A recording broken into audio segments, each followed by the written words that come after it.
Hi friends, welcome back to my channel. This is Shirisha. ఈరోజు మీకు ఒక యూస్ఫుల్ టాపిక్ షేర్ చేస్తున్నాను. అదేంటంటే వాషింగ్ మెషిన్ టబ్ క్లీన్ ఎలా చేసుకోవాలో చూపిస్తున్నాను అనమాట.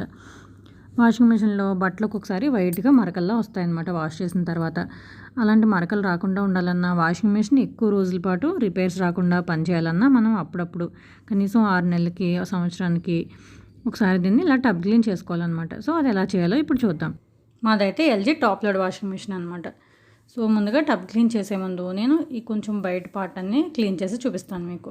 సో ఈ బేస్ పార్ట్ ఓపెన్ చేయడానికి సెంటర్లో చూడండి, ఈ సెంటర్ పార్ట్లో మనకి పక్కన చిన్న నాచ్ కనిపిస్తుంది కదా, అక్కడ మనం ఇలా స్క్రూ డ్రైవర్ పెట్టి దీన్ని లేపితే కనుక ఇది ఓపెన్ అవుతుంది. ఈ లిడ్ చూస్తే చూడండి మనకి లోపల ఎంత మట్టి ఉందో, అలాగే లోపల పార్ట్ కూడా మొత్తం మట్టి పట్టేసి ఉందన్నమాట. దీన్ని నేను బ్రష్తో రబ్ చేసి దానిలో వాటర్ పోస్తున్నాను. ఇప్పుడు ఆ మట్టి అంతా పోయిన తర్వాత మనకి ఆ సెంటర్ పార్ట్లో ఒక స్క్రూ కనిపిస్తుంది అనమాట.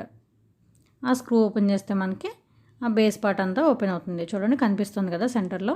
దాన్ని మనం స్క్రూ డ్రైవర్తో విప్పుకోవాలి. ఇదైతే కొంచెం టైట్గానే ఉందండి, మగవాళ్ళు ఉంటే ఇంట్లో వాళ్ళ చేత విప్పించండి. సో ఆ స్క్రూ తీసిన తర్వాత దీన్ని ఇలా మనం పట్టుకుని లేపితే కనుక ఈ బేస్ పార్ట్ అంతా వచ్చేస్తుంది అనమాట.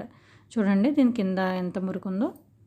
మనం బట్టలు ఉతికినప్పుడు నీళ్ళతో పాటు వెళ్ళిపోయినా కూడా మురికి కొంచెం మిగిలిపోయిందంతా ఇలా అడుగున ఉండిపోతుంది అనమాట. మెత్తగా ఉన్నదంతా అడుక్కి పేరుకుపోయి ఇలా మొత్తం పట్టేసింది. అలాగే వాటర్ కూడా అప్పుడప్పుడు వాటర్ నిల్వ ఉండడం వల్ల పెచ్చుల్లా ఫామ్ అవుతుంది కదండి, స్కేల్స్ ఫామ్ అవుతాయి కదా, అవన్నీ కూడా పట్టేసాయి అనమాట. దీన్ని ఒకసారి బ్రష్తో నీట్గా బాగా రబ్ చేసేసుకుని వాటర్ పోసుకుంటే మురికంతా వచ్చేస్తుంది అనమాట. మనం మళ్ళీ ఇలాగ టబ్ క్లీన్ చేస్తాం కాబట్టి అప్పుడు ఆ వాటర్తో కలిపి ఇది కూడా బయటకు వెళ్ళిపోతుంది.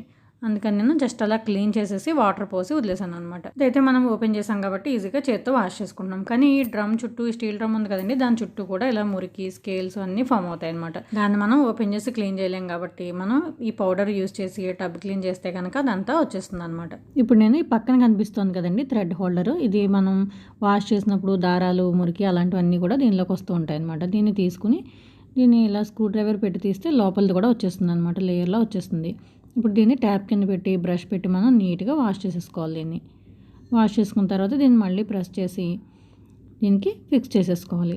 చేసే ముందు ఈ లోపల ఉన్న మురికి కొంచెం దీన్ని కూడా బ్రష్తో తోమి వాటర్ పోసేసాను నేను. దీన్ని ఇప్పుడు ఫిక్స్ చేసేసుకోవాలి దాని ప్లేస్లో. అలాగే ఇప్పుడు మనం ఇందాక విప్పిన బేస్ పార్ట్ని కూడా ఫిక్స్ చేసేయాలన్నమాట. ఆ వాటర్ మనకి ఎలాగ టబ్ క్లీన్ చేసినప్పుడు దాంతోపాటు వెళ్ళిపోతాయని చెప్పి నేను వాటర్ అలా ఉంచేసాను. ఇప్పుడు దీన్ని ఇలా పైన పెట్టేసుకుని ఇందాక మనం ఒక స్క్రూ విప్పాం కదా, ఆ స్క్రూని ఇలా సెంటర్లో పెట్టుకుని మళ్ళీ స్క్రూ డ్రైవర్తో బిగించేసుకోవాలన్నమాట. ఇప్పుడు దీనిపైన మనం స్టార్టింగ్లో ఓపెన్ చేసాం కదా లిడ్, అది జస్ట్ దానిలో పెట్టి ప్రెస్ చేసేసుకోవడమే. సో ఇది మనం మళ్ళీ యథావిధిగా పెట్టేసాం కదా. ఇప్పుడు దీనిలో నేను డీస్కేలింగ్ పౌడర్ తీసుకున్నాను. ఇది మనం ఏ కంపెనీ వాషింగ్ మెషిన్ యూస్ చేస్తున్నామో దాన్ని బట్టి మనం వాషింగ్ మెషిన్ తీసుకున్న చోట కానీ లేదంటే డీమార్ట్ ఇలాంటి చోట కూడా దొరుకుతాయి అన్నమాట ఈ పౌడర్స్. టబ్ క్లీనింగ్ పౌడర్ అంటే దొరుకుతాయి, ఆన్లైన్లో కూడా ఉన్నాయండి, మీకు అమెజాన్లో కూడా ఉన్నాయి. నేనైతే మేము వాషింగ్ మెషిన్ తీసుకున్న చోటకి వెళ్ళి తీసుకున్నాను. ఇది ఒక ప్యాకెట్ వచ్చి 100 గ్రామ్స్ ఉంటుందన్నమాట. ఒక్కసారి టబ్ క్లీన్ చేయాలంటే ఒక ప్యాకెట్ మొత్తం వాడాలి. దీన్ని ఇలా ప్యాకెట్ ఓపెన్ చేసి మనం డిటర్జెంట్ వేసే చోట ఈ పౌడర్ని వేసేయాలన్నమాట. వేసిన తర్వాత మనం ప్లగ్ పెట్టుకొని స్విచ్ ఆన్ చేసుకోవాలి. ఆన్ చేసిన తర్వాత ఫస్ట్ పవర్ బటన్ ఆన్ చేయాలి.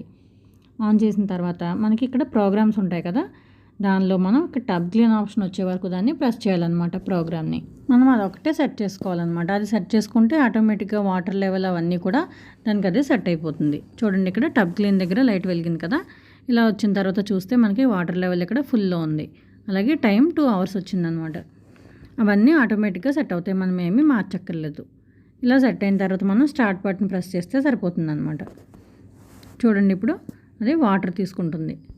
మనం ఇలా స్టార్ట్ చేసిన తర్వాత క్లోజ్ చేసి వదిలేయడమేనండి, ఇంకేం చేయనక్కర్లేదు. మనకు బట్టలు అయిన తర్వాత ఆటోమేటిక్గా మెషిన్ ఎలా ఆఫ్ అవుతుందో అలాగే టబ్ క్లీన్ అయిన తర్వాత దానికి అదే ఆగిపోతుంది అనమాట. నేను మధ్యలో మీకు చూపించడం కోసం ఓపెన్ చేశాను ఇది. చూడండి వాటర్ ఎంత మురిగ్గా వచ్చాయో.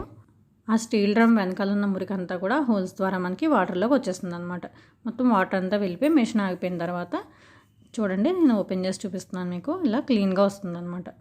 సో మీరు కూడా మధ్య మధ్యలో ఒక్కొక్కసారి ఇలా చేసుకుంటూ ఉంటే మీకు మెషిన్ ఎక్కువ రోజులు మంతుంది, అలాగే బట్టలు కూడా బాగా వదులుతాయి అన్నమాట. సో వీడియో నచ్చితే లైక్ చేయండి, షేర్ చేయండి. మరిన్ని వీడియోల కోసం ఛానల్ సబ్స్క్రైబ్ చేసుకోండి. Bye friends.